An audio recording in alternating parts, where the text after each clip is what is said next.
ni Mayor Digong, i-adapt daw ho kayo. Tapos yung iba pang mga grupo na hindi naman hindi ka aliado ng administrasyon, i-adapt na kayo. Tapos ito pa, meron din daw ibang mga taga-alyansa gusto nang sumunod sa inyo. Tapos hindi na rin ako pumupunta dun sa alyansa, kaya wala talaga kaming kakontak-kontak. Pero talaga bang kakalas na kayo sa alyansa, ma'am? Ayan, magandang araw mga idol, mga kababayan. Ayan, usap-usapan po ngayon yung team nitong si President Bongbong Marcos sapagkat yung kanyang mga pambato na kandidato ay tila bagang kumakalas na dito po sa alyansa mga idol.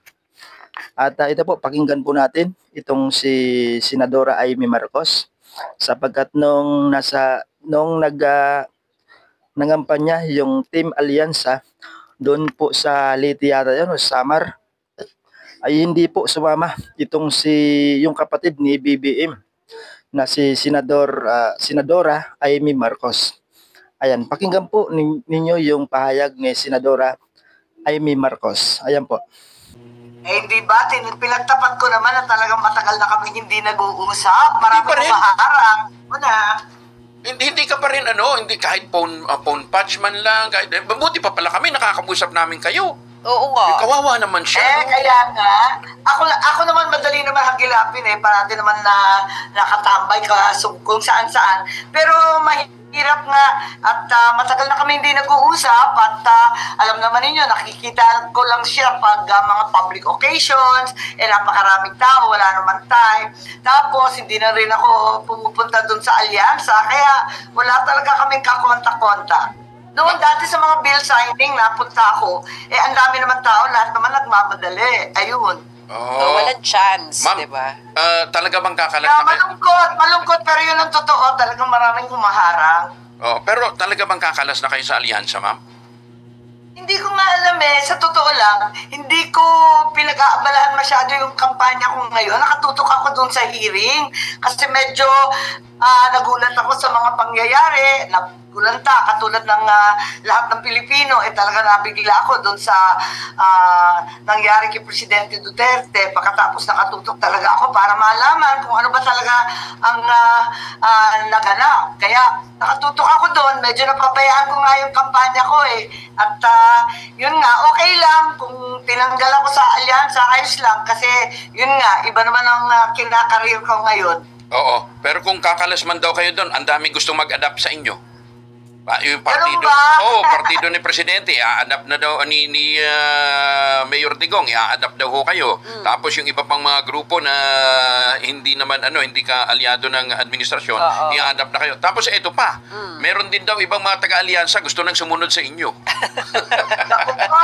Kaya na ang problema. Ayoko naman na maggulo sa politika nila, pero sa akin, umpisa pa lang, sinabi ko ng independent ako. Dahil parang, ewan ko ba, parang may pakiramdam ako mauuwi sa away-away to at bangayan at bardagulan.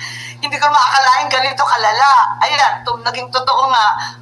Kaya mulat sa poll, independent naman ako, hindi talaga ako bahagi ng alyansa as such. Sumasama lang ako pag barkada o kaibigan yung mga lokal. Doon sa lawag, syempre, nagtatampo na yung anak ko. Sabi, pag hindi ka sumipot, nakakahiya sa akin. So, ayun, pag ganun-ganon at na-absent din ako sa mga iba doon. Kung tatanggalin ako, sabi mo nga, maraming tumatanggap, maraming salamat sa lahat sa kanila. Pero independent muna ako habang nagsisiyasat, habang may investigasyon, di ba? Mas maigi yung...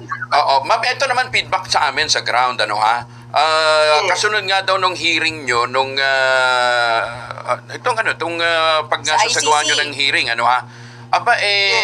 maraming namulat, hindi lang namulat, kundi nagbago ng posisyon. Sabi nila, dati galit kami sa mga Marcos.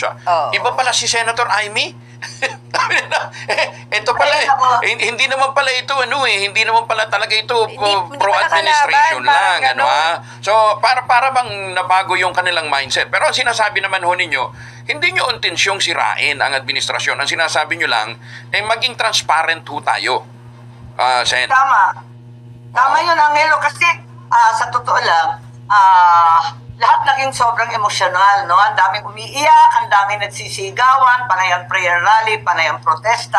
Hindi matitigil yun hanggang hindi natin malaman kung ano talaga nangyari.